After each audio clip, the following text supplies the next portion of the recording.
All right, so your first set of notes are over the skull. And the cool thing about this picture is it kind of shows what the skin and skull combined look like. So you can see what parts of your face actually are formed by the facial skeleton and skull. So when I say facial skeleton, that is not the first part we are doing. The first part we are going to look at is the cranium. And this image is showing all the bones that make up the skull disarticulated, which means pulled apart. And we have a model like that in the classroom if you want to look at it closer. So just in general, the skull has 22 bones, 8 of which are cranial, 13 are facial, and they are interlocked along lines called sutures. So you can see right there, they look kind of like zigzaggy. Those are called sutures, and they hold together the bones in the skull, as you can see in this picture as well. We will name 4 of those. So in these skull notes, we will be pretty much talking about the bones and what the different features are on the bones. So the only movable bone in the skull is the mandible, and it's the jawbone, and it is held to the cranium by ligaments. So if you look right in this green area right here, this is held to the skull by ligaments. So the cranium encloses and protects the brain, and it is an attachment for muscles that make chewing and head movements possible. And so these images are showing you where the muscles are in the face. And you can see there are some specific ones around the eyes, around the lips. You can see right here on the left, the one that is called the masseter. That one actually allows you to chew. This buccinator allows you to whistle. And orbicularis oris is this other one that allows you to pucker and move your lips. The other feature that is interesting about the skull is that it contains your sinuses, and your sinuses are vital. They're filled with air and they're lined with mucous membrane. And you know, if you've ever been sick, that they're connected to the nasal cavity, because if you have a sinus infection, all of that drains into your nose and you just have to blow your nose constantly. And so the function of the sinuses is to reduce the weight of the skull. And if you think about that, if we have these little air areas in the skull, then it's not solid bone and it will be quite a bit lighter. 2, they are resonant chambers for voice quality. In other words, there's some echoing off the inside of those sinuses that help with the voice. And if you've ever been sick in this way, sometimes your voice changes because of the fact that those are filled with mucus. And that is the third function, is it allows mucus to drain into the nasal cavity. All right, so what we are going to do is go through each of the bones, and there are things called features about the bones. And as we come across them, I'll point them out. But those are pieces of information that you have to know. So let's start with the frontal bone. And it forms the anterior portion of the skull above the eyes. And so your forehead, roof of the nasal cavity, and roofs of the orbits, which are the bony sockets for your eyes that you can see right here. The first feature that you will find, and there's the orbit is defined right there that I already did, but the first feature is there's something called the supraorbital foramen. Anytime you see the word foramen, that means it is a hole. And supra means above, and orbital means orbit. So if you look at the arrow, you can see that it's pointing to a little hole above the orbit, and that is where blood vessels pass through to the forehead. So here there's pictures showing the orbit and the bones that form the orbit, lots of them combined. Now there are two frontal sinuses, and one is above each eye, and you can see the F right here.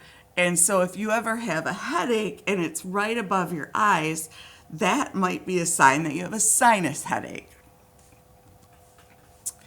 So when a baby is born, they have these little soft spots called fontanelles, and one frontal bone in your body is originally two, and then they fuse together by the age of 6. Now, some people have issues with that. Maybe I had a student before that did not have a fontanelle, and so they had to form one, and then later on in life they had to fuse it. So there are some things that could happen with those, but it's very rare. So there's the frontal bone, and if you want to color it on your picture that I have for you, you might be a good idea. Pause and then do that. The other thing that's important to note related to the frontal bone is there's something called the coronal suture. So you can see in these images, the coronal suture is between the frontal and parietal bones. So between this, I don't know what color that is, orange maybe, and blue right here at the top of the skull, where the crown would be. So it's similar to the coronal plane. And you can see it in the top picture as well.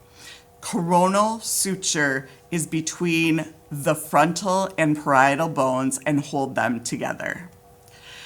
Parietal bone. There are two, and they are on each side of the skull behind the frontal bone. And the parietal bones form the sides and the roof of the cranium. Now here, there are no features other than sutures that I will point out. And so again, here is the parietal bone. If you would like to color that in, I would just pause a moment and do that. And notice there are two, and so they're fused in the middle. And if you recall the term for a plane down the middle of the body, that is called a sagittal plane. So the sagittal suture is the suture that fuses the right and left parietal bones at the midline. So H and H, those are the parietal bones. And then this outline in red, that is the sagittal suture. So it's like sometimes where people might part their hair. And then we already mentioned this, but it's the coronal suture, and that is where the frontal and parietal bones meet. And it is a suture that holds the two of them together. Occipital bone. So the occipital bone, as you can see in green, is at the back of the head, lower back of the skull. And so it forms the base of the skull or back of the skull and base of the cranium.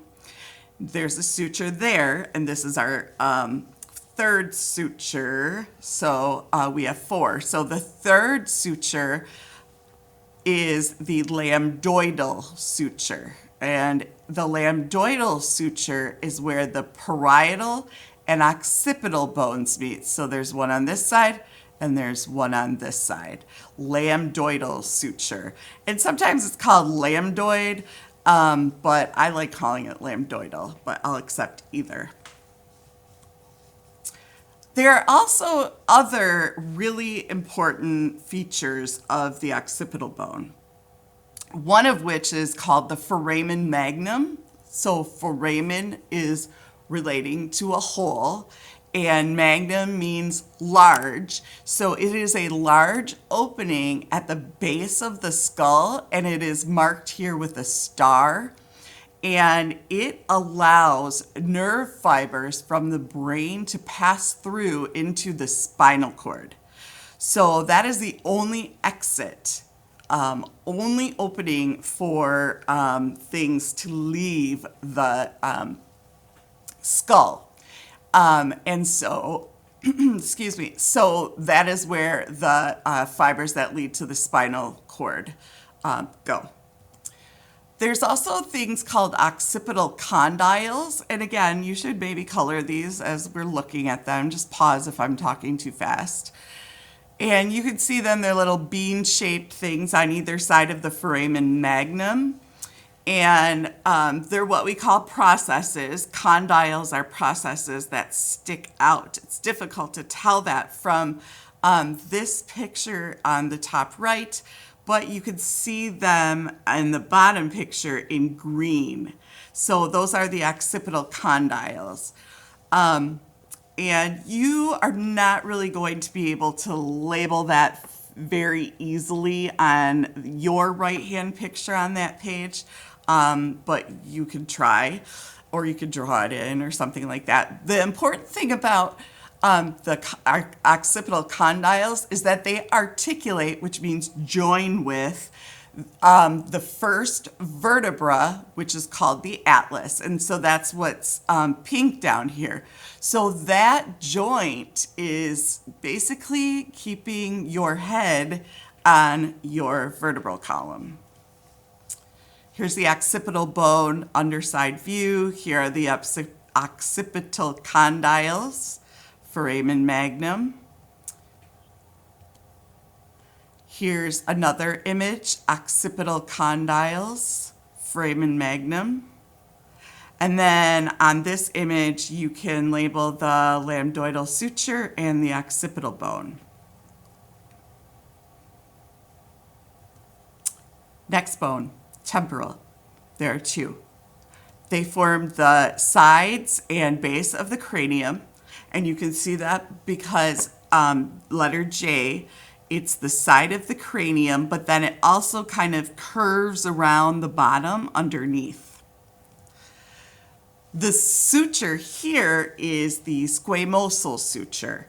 And so the squamosal suture is this one in red right here. And the squamosal suture is where the temporal bone, which is the aqua, and the parietal bone, which we've previously talked about, meet. And that is our fourth suture. So our sutures are coronal, sagittal, lambdoidal, and squamosal. Very important feature of the temporal bone is something called the external acoustic meatus, or sometimes it's called the external acoustic opening. And if you look at this top left picture, the temporal bone is colored in, and it is enlarged here and obviously separated out. And there's this little hole right here. That's and you can see it in the top picture as well. That is what leads to your inner ear. So you have your ear on the exterior of your body. The way that gets into your ear canal enters into the brain so that the fibers for hearing are able to be stimulated is through that. That's the first feature. Second feature of the temporal bone is there's something called the mandibular fossa, okay? And it is the curved little area where the mandible is meeting up with the temporal bone. So again, the term articulates with means that it joins with. And you can see in this picture, GIF, that is where the two bones meet. And we previously said that the mandible is connected by ligaments, and you can see that in that image. So the temporal mandibular joint, you do not have this in your notes, but if you have TMJ, sometimes it's called temporal mandibular disorder. You may have cheek pain, temple pain. You may have popping or painful clicking when opening or closing your mouth, or maybe difficulty opening your mouth fully, or your jaw might lock up. So there's a lot of characteristics for this disorder. Sometimes the pain will actually radiate all the way into the face, head, neck, or shoulders. You may also suffer from ear pain or ringing in the ear or hearing problems. And then because the inner ear is involved in balance, sometimes people may feel dizziness as a result. And in very bad cases, they might have swelling on the side of the face. And you may have a sudden change in alignment of the jaw. So here you can see the temporal bone, and the mandibular fossa is where the mandible fits into the temporal bone. And in the top left picture, that is showing that that would be the joint that is irritated if you have TMJ, TMD. Next feature of the temporal bone. Temporal bone has a lot. So the next feature is called the mastoid process. And you can reach behind your ear, kind of below your ear, and you can feel that mastoid process. What that is an attachment for neck muscles. So your neck muscles attach there in order to cause movement in your head. The other feature is the styloid process, and you can see here it's this little sticky outy thing. And note that it is right behind the mouth, and that fits with its purpose, and it is an attachment for tongue muscles. Finally, there's something called the zygomatic process that is part of the temporal bone. And the zygomatic process is this light green part. It extends anteriorly from the temporal bone, and it joins with the zygomatic bone up here in the face to form the cheekbone. So this is your zygomatic arch, and we'll write more about that later when we look at the facial bones. So here's the temporal bone, and this is the zygomatic process of the temporal bone. So you should say the whole thing, zygomatic process of the temporal bone. And I'm sorry, my little thing down there. Oh, I was able to hide it. Oops, I should have done that sooner. So here you can see the zygomatic arch. You can label that and also label the temporal bone. And I did put lines this time. And then also in the other image, I put dotted lines, and you can label all of those. I would hit pause and I would label that and then proceed.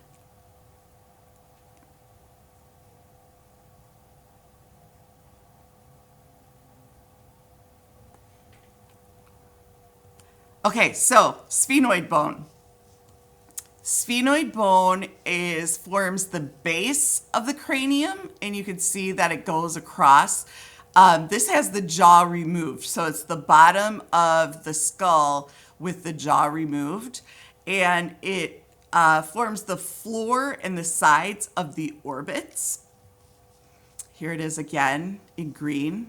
You colored that in your pictures. Here is nice because you can see it in aqua, and you can see that it is forming part of the orbit, and then also on the side.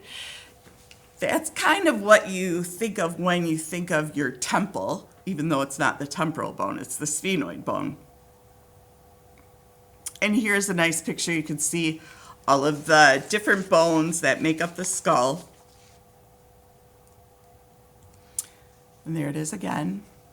Now, something new is this cross section or sagittal section through the skull. And you have a picture of that. And so you should color that in so that you know that is the sphenoid bone.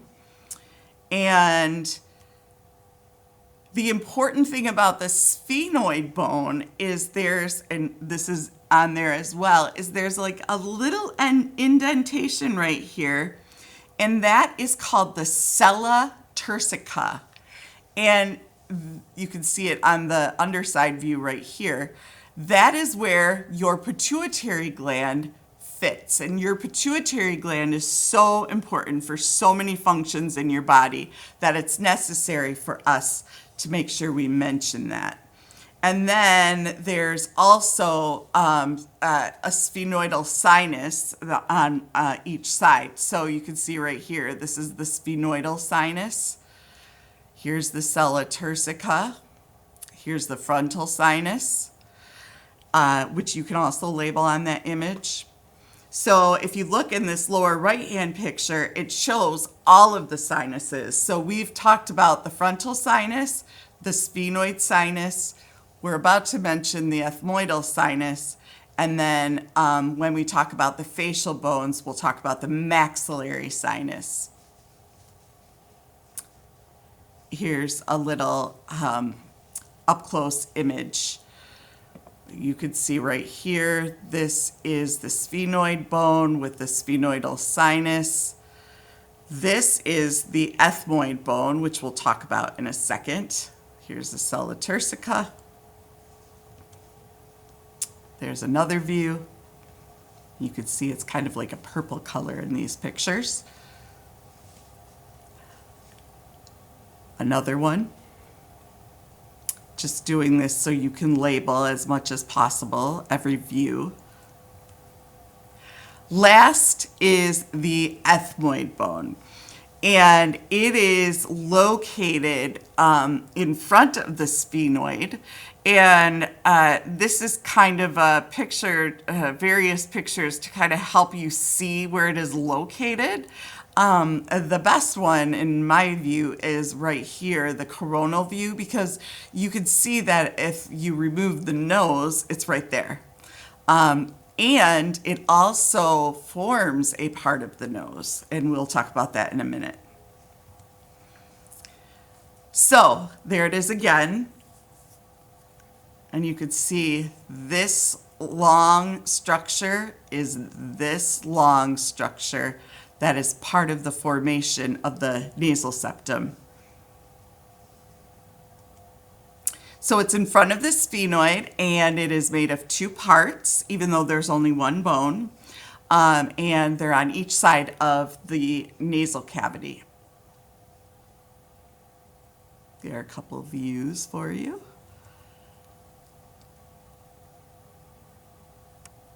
There's something called the cribriform plate, and it is the area that connects the two sides of the ethmoid bone.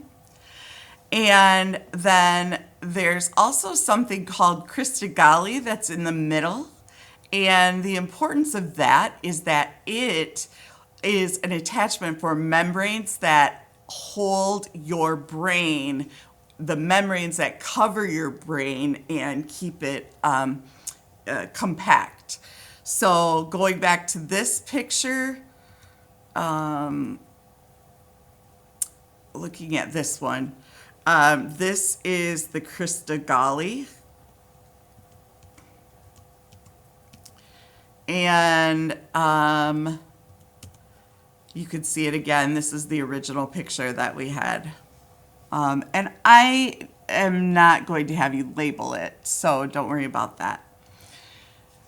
Next, superior and middle nasal conchae. And those are these little bulbs in the nose on either side. and those are present to support the mucous membranes that form your nasal cavity. Those are the nasal conchae of the ethmoid bone. I added that to your skull pictures. There's also nasal conchae down here. Those are not from the ethmoid bone. That's why they're a different color. We'll talk about that when we talk about the facial skeleton. Perpendicular plate is the structure that I pointed out before. It comes down from the midline of the ethmoid bone, and it forms a portion of the nasal septum. So if you look at the side view of the nose, you have the perpendicular plate of the ethmoid bone, which I did have you add to your skull pictures. Then there's another bone down here called the vomer that is part of the facial skeleton we'll talk about later. And then this is the actual cartilage that makes up your nose. So you have 3 parts that make up the nasal septum. If you get jarred in the nose, you may end up having a deviated or irregular nasal septum, which could cause breathing issues. And last, there are 6 ethmoidal sinuses. They're kind of a teal color in this image. And the nice thing about this image is it's showing all of the sinuses. And it's also showing that they empty into the nasal cavity. So you've got your frontal in the frontal bone. You have not learned yet the maxillary that's in the facial skeleton. So we'll talk about that later. But we did just talk about the sphenoid and the ethmoid, and so those are the other sinuses. And this is another picture of the ethmoid bone, cribriform plate. I don't have this picture. I don't expect you to know this image, but it's helpful to see that the cribriform plate is right here. It holds the 2 sides together. Cristogali, attachment for membranes of the brain, which makes sense since it's right there at the bottom. And then you have the perpendicular plate of the ethmoid that is part of the nasal septum. You do have this picture, and make sure that you've labeled these. You can see the ethmoid bone does form part of the orbit. And here they are again. In this picture you do have, and you can label. Oh, in this one I do have the cristogali and the cribriform plate. It's hard to see in that image. I'll have to print you another one. And that makes up the cranium of the skull, the cranial bones of the skull.